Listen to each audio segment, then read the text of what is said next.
dia, galera. Bom dia, Luiz. Bom dia a todo mundo que está assistindo. Sejam muito bem-vindos aí a mais uma das nossas lives mensais aqui no Calabria. Sempre um prazer estar aqui com vocês. O assunto de hoje vai ser pensamento acelerado. Esse foi um assunto pedido por vocês. E eu vou dar um resumo para vocês do que significa o pensamento acelerado. O que quer dizer que eu tenho a tal da síndrome do pensamento acelerado? Vocês vão entender hoje que não é tanto uma condição como se fosse uma doença, mas é algo que todo mundo tem em algum nível, mas que depois que passa de um certo nível fica mais difícil de conviver e a gente tem que tomar certas atitudes, certo? Entendendo as condições que fazem o pensamento acelerar e desacelerar, vai ficar muito fácil para você entender como desacelerar o seu pensamento quando você estiver se sentindo muito ansioso, beleza? Primeiro eu quero explicar para vocês mais ou menos como é que é viver com um pensamento acelerado. Muitas pessoas reclamam disso hoje em dia. Quais são os sinais de que talvez você esteja sofrendo dessa síndrome do pensamento acelerado? Bom, em todo momento que você está diante de uma situação que gera ansiedade, um problema difícil de resolver, uma situação que está te deixando nervoso, um dos sintomas da ansiedade é que o seu pensamento acelere. O que significa o pensamento estar acelerado? Geralmente, quando as pessoas falam isso, elas querem dizer que é como se um pensamento atropelasse o outro que atropela o próximo. Então, você tem um conjunto de raciocínios na sua cabeça, todos inacabados. Então, você começa a puxar um fiozinho do seu raciocínio e antes de chegar naquele fiozinho, outra coisa já te surgiu à cabeça. E antes de chegar no fim daquele outro raciocínio, uma terceira coisa te surgiu na cabeça, certo? Você está pensando lá sobre o trabalho que você tem para entregar amanhã e como você vai ter que fazer o trabalho. E antes de você terminar na sua cabeça de planejar o trabalho, te vem uma outra coisa, que é, meu Deus, eu tinha que ligar para minha mãe, hoje eu esqueci de ligar para minha mãe. E aí daqui a pouco vem uma terceira coisa na sua cabeça, que é, eu não levei meu cachorro para passear ainda, e nenhum desses raciocínios é acabado.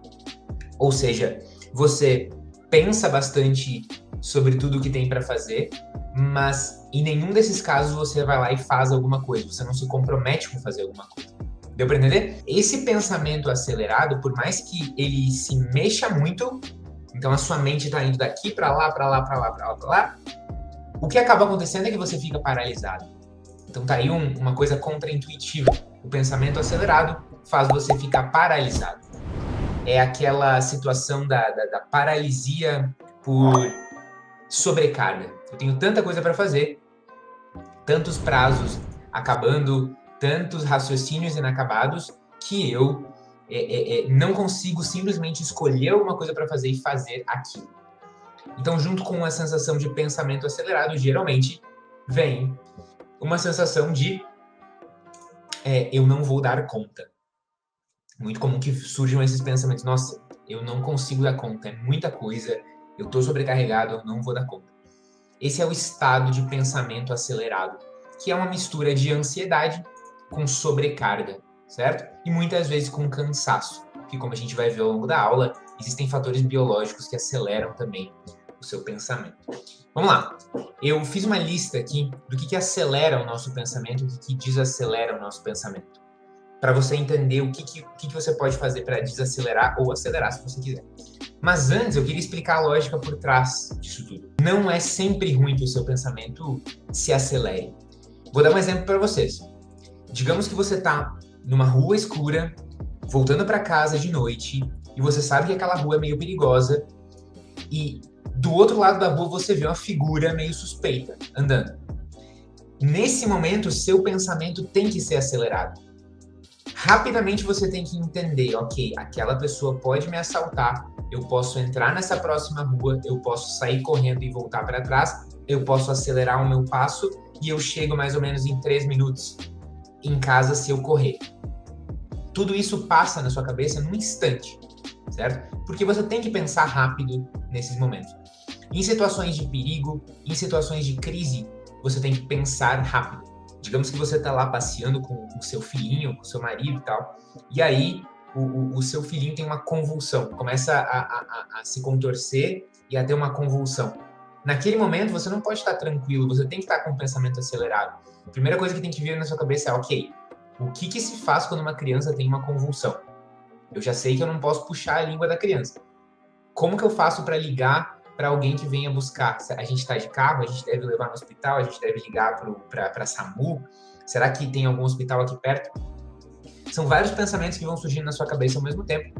Em resumo, o seu pensamento acelera quando ele precisa lidar com o caos, lidar com os imprevistos e as coisas imprevisíveis, ok? Então não é ruim que o pensamento acelere, mas existe um momento específico para o pensamento acelerar, que é quando você tem que lidar com o caos. Agora, quando que o pensamento desacelera? Da mesma forma que ele acelera com o caos, o pensamento desacelera com a ordem. Então eu quero que você imagine onde você está, que o seu pensamento está desacelerado, o seu pensamento está tranquilo, calmo, seguro. Onde é que você está? Tenta imaginar um lugar que te causa isso, uma situação que te causa isso. Talvez você tenha pensado numa praia, e você está nessa praia, numa pousada, numa praia super segura, é um pôr do sol, você está sentindo o calor do pôr do sol na sua pele, você está abraçado com o amor da sua vida, você está sentindo a brisa suave, né? E ao mesmo tempo o calor daquele pôr do sol. E você não está pensando mais em nada, você está com um pensamento totalmente focado ali. É quase como se você nem estivesse pensando, só saboreando aquele momento e agradecendo no seu coração por aquele momento. Por que o seu pensamento está desacelerado nesse momento? A resposta é porque as coisas estão em ordem. E eu não digo em ordem no sentido de que a toalha do seu piquenique está retinha, ou que o vento está exatamente 50 km por hora, né, 20 km por hora, sei lá. Não, as coisas estão em ordem no sentido de que não existe nada imprevisível acontecendo. Não existe o imprevisto para você lidar. Não tem uma cobra na areia naquele momento, entendeu? Não tem um ladrão, não tem um arrastão na praia. Você sabe que você está numa praia em que não vai ter cobra e não vai ter arrastão. Então, o seu pensamento desacelera naturalmente quando você está em ordem. Tanto quando você está em ordem dentro de você, quanto o seu ambiente externo, a sua rotina, estão em ordem. Então, olha o que acontece. O problema das pessoas com pensamento acelerado normalmente é que elas não estão conseguindo colocar ordem nas suas vidas. Pelo menos não ordem suficiente. O grande segredo, a grande solução para você desacelerar o seu pensamento é que a sua vida tenha mais ordem. E, de novo, eu não estou falando sobre a ordem obsessiva daquelas pessoas que parece que estão o tempo todo tensas e eu tenho que almoçar 12:03, senão eu fico muito chateado. Eu tenho que fazer academia às 7:18. Não é esse tipo de afetação, de bizarrice, né? É ordem no sentido de eu tô no controle da minha vida. Eu sou o capitão do meu barco. Eu não sou uma pessoa que está presa lá no porão do barco enquanto uma tempestade lá fora fica balançando o barco. Eu tô dirigindo esse barco. Então, quanto mais ordem você coloca na sua vida, até um certo limite, menos acelerado é o seu pensamento. E agora eu vou explicar para vocês o que acelera o nosso pensamento. Porque eu sei que muitos de vocês sofrem de pensamento acelerado. E eu diria que tem 3 grandes fatores que aceleram o seu pensamento. 3 grandes motivos de aceleração. E que você pode tomar pelo menos 2 atitudes para cada um desses 3 motivos. E é por isso que a nossa aula hoje eu vou trazer 6 atitudes para vocês, beleza? São 3 grandes fatores. É o ambiente caótico, é a rotina caótica e é a atenção caótica. E eu vou ajudar você a reduzir a quantidade de caos nessas 3 coisas e aumentar o quanto de ordem tem ali, o quanto de organização, de previsibilidade. No geral, o imprevisível, o imprevisto, o caótico, é o seu inimigo na vida. Às vezes ele é o seu amigo, porque é importante você entrar no caos e entender o que está acontecendo. Você não vai deixar um quarto que está bagunçado, porque ele está caótico, você vai deixar ele lá bagunçado e vai ter medo de entrar. Você vai entrar no quarto bagunçado e arrumar. Agora, na rotina normal dos seus dias, você tem que ter ordem, previsibilidade. E o seu pensamento automaticamente vai desacelerar. Agora vamos lá. O que acelera o nosso pensamento? Primeiro, um ambiente caótico. Gente, o que é um ambiente caótico? Eu quero que vocês imaginem, né, na cabeça de vocês o que vocês veem quando vocês pensam num ambiente caótico. Qual é a primeira imagem que vem na sua cabeça? Um ambiente caótico, ele naturalmente vai fazer o seu pensamento acelerar. Por quê?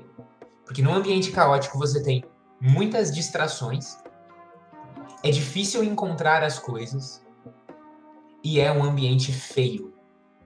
Mas o que isso tem a ver com acelerar o pensamento? Quando você tem um ambiente feio, com muitas distrações, e principalmente que é difícil de encontrar as coisas, o seu pensamento acelera. Pensa só, eu tenho uma cozinha e eu tenho que fazer um estrogonofe de frango, um fricassê, sei lá. Quais são os ingredientes? Eu tenho que achar o frango, tenho que achar o molho de tomate, o creme de leite, dependendo do fricassê você coloca, né, milho e tal. Tem que achar um milho, eu tenho que achar os temperos, eu tenho que achar as panelas. Agora imagina se aquela cozinha, essa cozinha mesmo, as coisas não estão organizadas, então eu preciso de 2 panelas, uma para o arroz e uma para o estrogonofe, ou 3, uma para fritar o frango, depois outra para o arroz, depois outra. E você tem uma panela que está embaixo da pia, outra panela que está em cima da geladeira e uma terceira panela que está num armário lá no canto que você não consegue nem enxergar direito. Aí você vai procurar o creme de leite e o creme de leite está junto com, sei lá, ele está junto com os salgadinhos. Desde o primeiro momento em que você tem que fazer essa receita, você já está nervoso, porque você não encontra as coisas. E quando você não encontra as coisas, seu pensamento acelera, porque você tem que fazer aquele esforço para pensar, nossa, onde é que será que eu botei o creme de leite? Será que está junto com o parafuso? Você tem que fazer um esforço extra para tudo.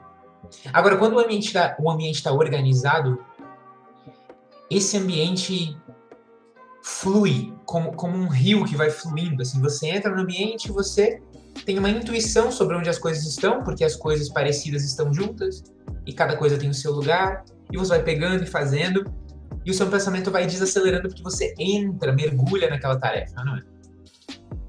Então, a galera aí que não gosta de cozinhar, acho que um dos motivos talvez seja que você não entendeu como se organiza uma cozinha. Agora, quais são as estratégias se você tem um ambiente caótico e você quer tornar ele um ambiente ordenado, com ordem? São 2 regrinhas que eu tirei de um livro que fala sobre organização de casa, de ambientes, né? E as 2 regras são, primeiro, que as coisas parecidas vão juntas. O parecido vai com o parecido, tá? O que eu quero dizer? Você vai colocar um molho de tomate junto com os outros molhos de tomate, e perto dos molhos de tomate você vai botar outros molhos, você vai colocar o creme de leite, você vai colocando coisas parecidas juntas, tá? E a segunda regra é, primeira, coisas parecidas vão juntas, e a segunda regra é, cada coisa tem o seu lugar. Cada coisa tem o seu lugar. Isso já diz tudo. Não pode existir na sua casa ou no seu ambiente um lugar para colocar coisas que eu não decidi o lugar delas.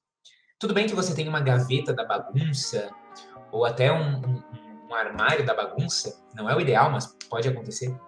Agora, o ideal mesmo é que você saiba exatamente onde fica cada coisa e tenha um lugar para cada coisa.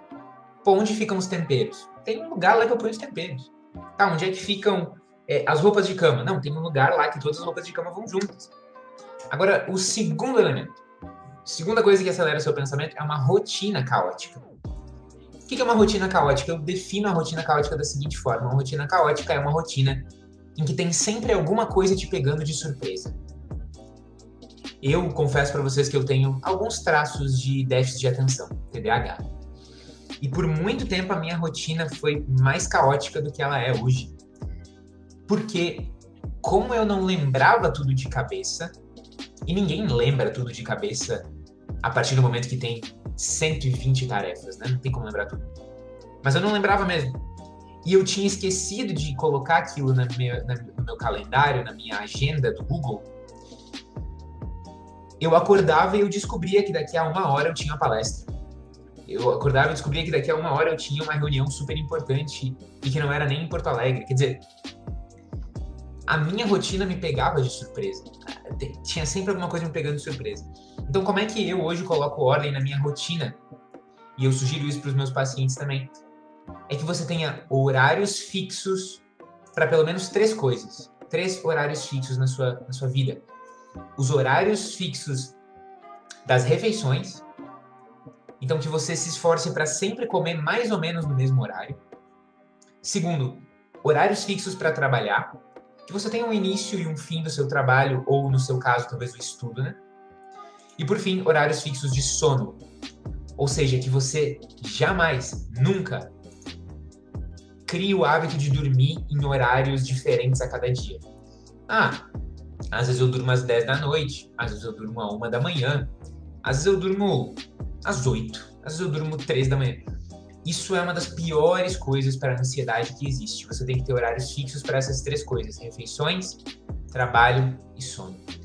Segunda estratégia sobre a rotina caótica, depois dos horários fixos, é que você acorde pelo menos 1 hora antes de começar o seu dia. E isso vai ser mais ou menos possível dependendo de como é a sua rotina, tá? Eu hoje acordo, na verdade, 3 horas antes de começar o meu dia, né? Então, eu geralmente começo a trabalhar às 9, mas eu acordo às 6. E aí eu acordo às 6, eu faço café, eu leio, eu vou à missa, eu volto da missa, eu treino, eu, às vezes, arrumo a casa e boto roupa para lavar, que nem eu fiz hoje. Porque é o tempo que eu consigo, entendeu? O resto do dia eu vou estar trabalhando. Agora, eu recomendo para todo mundo, pelo menos, acordar 1 hora antes de começar o dia. Se você tem que se deslocar, ou seja, sair de casa para ir até o seu trabalho, como é o mais comum, a minha sugestão é você acordar 1 hora antes de sair de casa. Agora, se você trabalha de casa, trabalha home office, minha sugestão, claro, é você acordar 1 hora antes de começar o seu trabalho do home office, sacou? Por quê? Porque essa 1 hora antes, e tem um livro muito bacana que fala sobre isso, Milagre da Manhã. Essa 1 hora antes, ela é 1 hora em que ninguém está incomodando, que ninguém quer nada de você. Você não acorda com as pessoas pedindo coisa e querendo saber do prazo que estourou ou não estourou. Você acorda e tem aqueles 60 minutos para você, para pensar assim, o que eu quero fazer hoje, beleza? Então essa é a minha sugestão, que você acorde 1 hora antes de começar o dia. Quando você acorda nessa 1 hora antes, você tem uma sensação maior de que é o mestre da sua vida, que você está no controle. Não, pera, a vida é minha. Agora vamos lá. O terceiro elemento, para finalizar, é a atenção caótica. E a atenção caótica nada mais é do que quando tem sempre algo tentando te puxar para fora da sua tarefa. A gente não é muito bom em ser multitarefas, tá? A gente é ruim em ser multitarefas, a não ser que sejam tarefas tão automáticas que você consegue fazer ao mesmo tempo. Mas, no geral, quando você tem que fazer uma tarefa importante, essa tarefa importante envolve usar totalmente a sua atenção, tá? Digamos que você tem que estudar, porque você quer fazer um concurso, porque você quer ir bem em uma entrevista de emprego, você está estudando a empresa antes, legal. Você está estudando porque, sei lá, quer aprender, é curioso sobre um assunto de filosofia, de técnica. E o que acontece? No seu ambiente tem sempre alguma coisa puxando a sua atenção para fora, roubando a sua atenção. É o celular que fica vibrando, é a televisão que está ligada, é o rádio que está tocando, é o barulho da rua, é as pessoas que moram com você pedindo alguma coisa. Não funciona desacelerar o seu pensamento nessas condições. Se você quer realmente desacelerar o seu pensamento, você precisa bloquear essas coisas que roubam a sua atenção, que a gente poderia chamar de estímulos competidores, certo? Ou estímulos, sei lá, estímulos ladrões, vamos dizer assim, né? Agora, beleza. O que eu faço com relação a isso? Para não ter uma atenção caótica. Além de tirar esses estímulos que roubam a minha atenção, minha resposta são: faça 2 coisas, tá? Que você trabalhe ou estude em blocos. Blocos de 60 a 90 minutos com uma pausa de 10 minutos entre eles. Isso não é possível para todo mundo, eu sei. Se você quiser fazer uma pausa e o seu chefe não deixar, em alguns trabalhos é assim, né? Você não vai fazer, eu sei. Mas se você pode fazer essa pausa, especialmente na hora do estudo, faça. Então você trabalha ou estuda por pelo menos 1 hora seguida, direto, ou 90 minutos seguidos, e aí você pausa, tira 10 minutos para respirar, para fazer outras coisas, e depois volta para mais 90 minutos de trabalho. Isso é o que a gente chama na psicologia de trabalho profundo, ou deep work, que é o quê? É essa ideia de, em vez de fazer um trabalho raso, em que você está só existindo ali, marcando uma listinha, você senta e olha para aquilo profundamente, para aquela tarefa que está na sua frente, e resolve. Esse trabalho profundo também é o trabalho que geralmente dá um resultado mais proveitoso. Você ter